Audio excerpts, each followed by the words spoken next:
Familia Peregrina, las voces de quienes andan en el camino. ¡Yeah!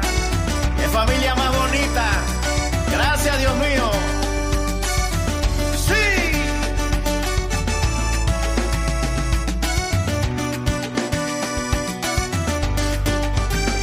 Una familia peregrina con una misión, compañera de caminos, de alegrías y dolor, gritando a pecho la esperanza de la nueva conversión. Una mano extendida es tu iglesia.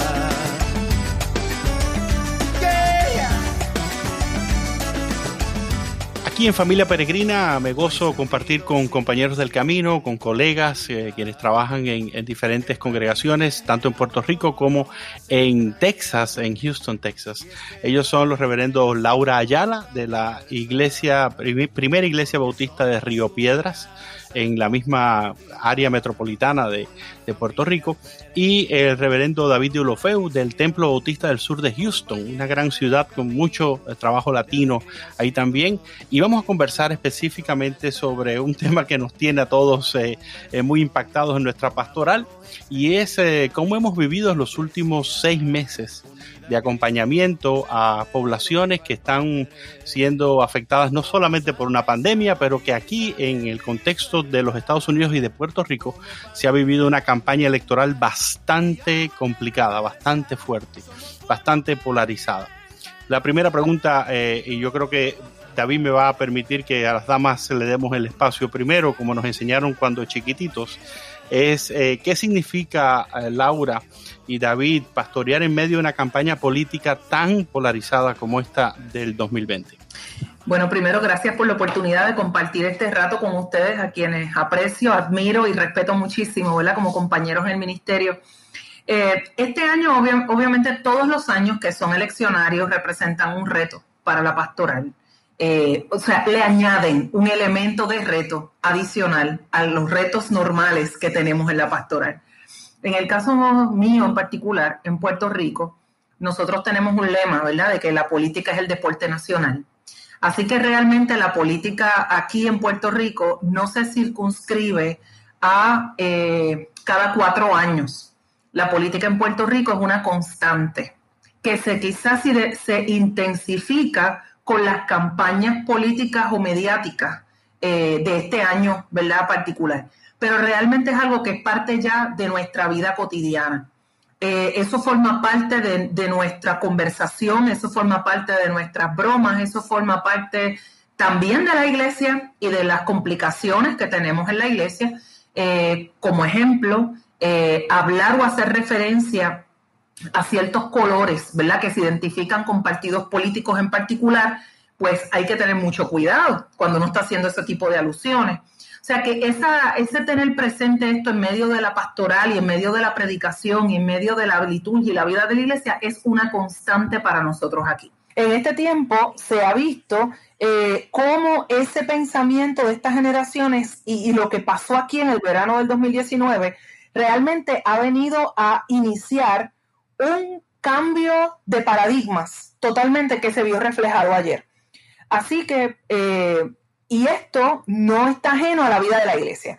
Así que en la vida de la iglesia tenemos generaciones que son fieles a la institución, partido político, son fieles a, por decir así, una cruz bajo la insignia, son fieles a nada que sea contrario o disuasivo de esa ideología de relación con los Estados Unidos, sea cual fuera la preferencia.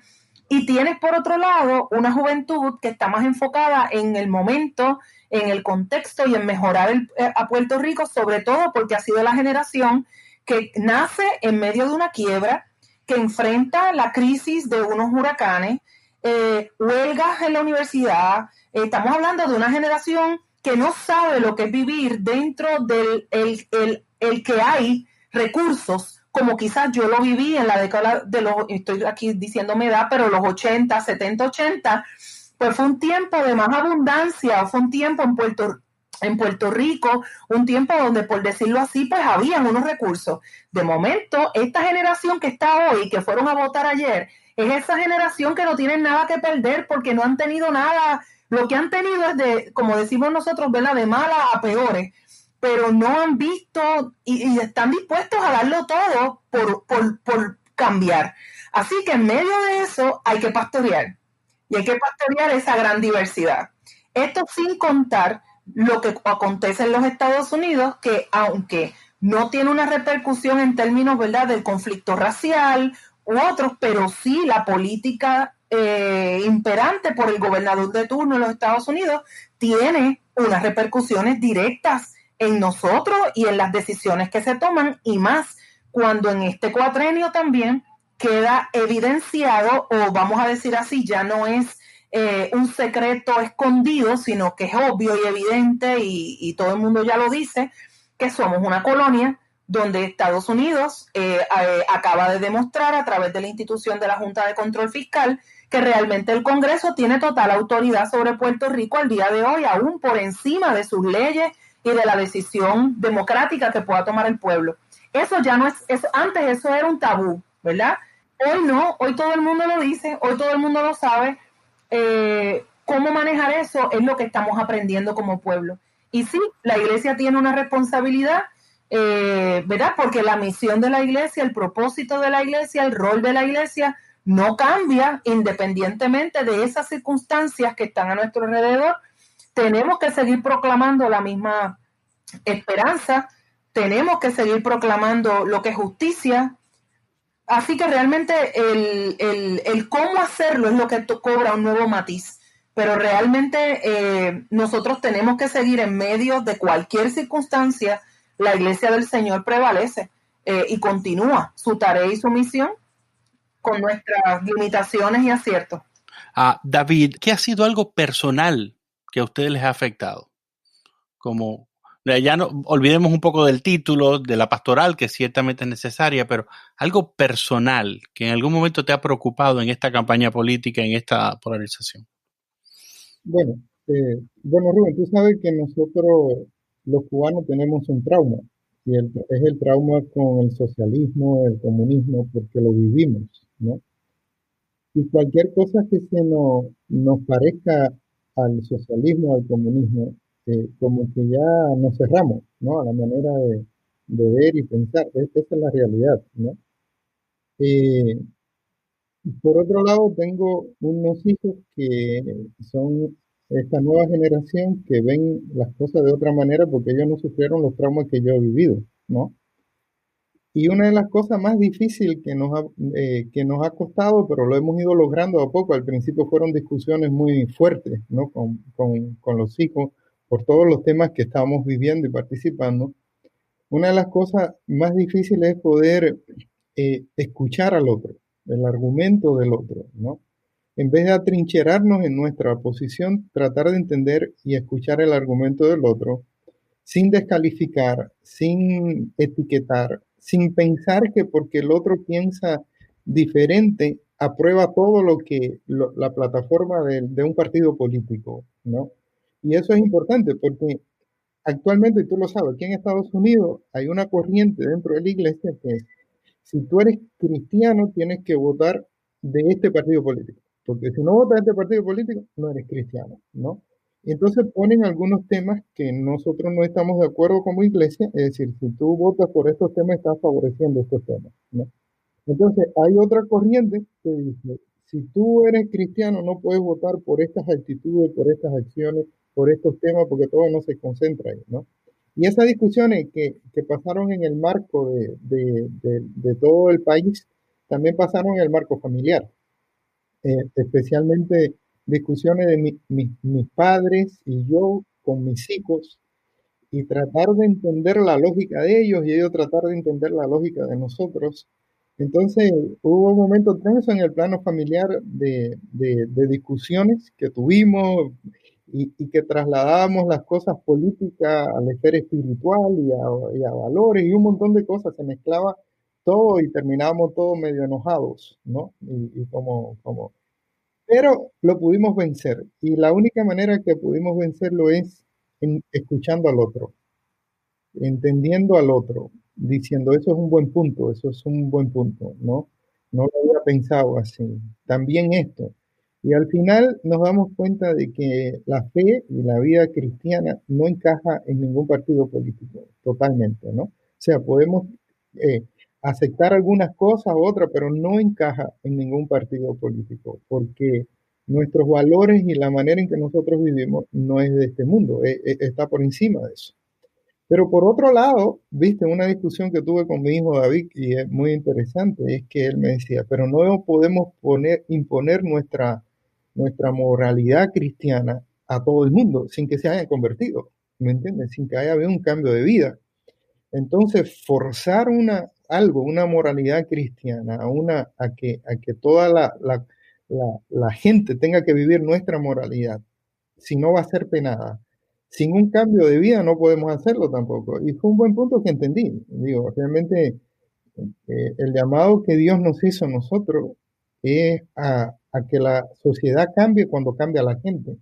No a cambiar la sociedad a través de leyes y cosas para que después la gente cambie. Que tenemos O muchos sea, no, ejemplos en la historia fracasados en eso, ¿no? Pienso en una Ginebra del siglo XVI, por ejemplo. exactamente. Y entonces, estos debates, bueno, tú sabes, bueno, cuando leemos la historia, estos debates llegaron hasta matarse unos a otros, ¿no? O sea, porque eran más, o sea, no había problema con matarse, pero había que defender los valores que tenemos, ¿me entiendes? Sí. O sea, los valores cristianos, pero no hay problema con matarse. Entonces, para nosotros ha sido un ejercicio en la familia, ¿no? Si lo llevo al terreno de la familia, ha sido un ejercicio muy interesante, ¿no? De diálogo, de poder ponernos en el lugar del otro.